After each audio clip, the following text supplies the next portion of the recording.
Hi, guys, and welcome. We have to talk about Love Island because last night they did one of the challenges that I hate the most. They did the baby bird challenge. If you're unfamiliar about what that is, it's when one person has food or liquid in their mouth and then they transfer it to another person's mouth. Yeah, gross. How a mother bird feeds her baby bird, but this is people with a bunch of food and liquid, and it's disgusting.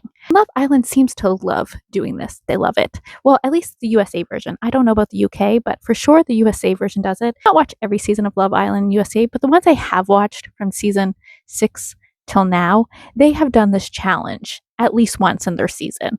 So in season 6, the one I remember was the one where they were at Casa and they were competing against the Villa, and it was on July 4th. So they were doing a July 4th themed episode, and they were like transferring like hot dogs, and they were transferring pulled pork down a lineup of people.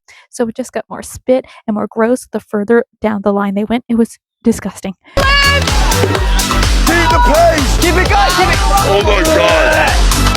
Disgusting. I hated it. And then in season 7, they did one where it was like a milk challenge kind of thing. Like someone like got milk out of these fake udders, and then they spit it into their partner's mouth, and then they spit that in a bucket. And at the end, that spit milk bucket got thrown in someone's face, which is disgusting, gross. Milking techniques with Nick. Double glizzy gladiator machine. So go you do it like that.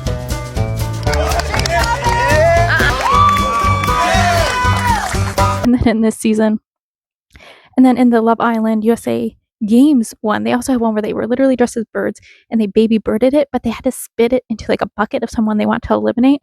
Gross, just disgusting. And last night's episode was no different. They did it in a grocery store style where like the team had to go and pick up these groceries. Partner at first got some groceries spit into their partner's mouth, then spit into a thing that weighed it to get the right weight, and then they could move on, and then they kind of switch roles. I fit 2 of the eggs in your mouth though. Yeah, I was like,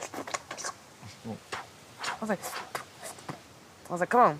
And then after that, if that wasn't bad enough and disgusting, and my germophobia was like raised to the roof, they then had to like go down this like slippery pad track thing, and they were slipping and sliding and like flailing, and it was stressing me out because like my chronic illness, chronic pain body was like, oh my god, I would be in so much pain after that. Like something would be snapped or broken. Like I was so worried for these people. Like they were flip flopping all over the place. Let's just say I was uncomfortable for most of the episode. It just stressed me out.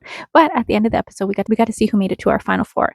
So we have Carl and Anaya. We have Trinity and Bryce. Like, yeah, that's obvious. I had Zach and Kata, which we weren't sure because they left them to the end. So I was like, oh, maybe Casey and TT might get in because they've been really close. I have Melanie and Sincere who got in, which I think is a huge surprise even to them. I think they were shocked that they made it through. So that's nice. I feel like that's nice for Melanie, a little bit of a win. But who do you guys think will win? I think it'll probably be Trinity and Bryce. Like, I hope so. They're so adorable. But who's your guys' favorite couple? I'd love to hear your opinions below. Thanks so much for joining. Bye-bye.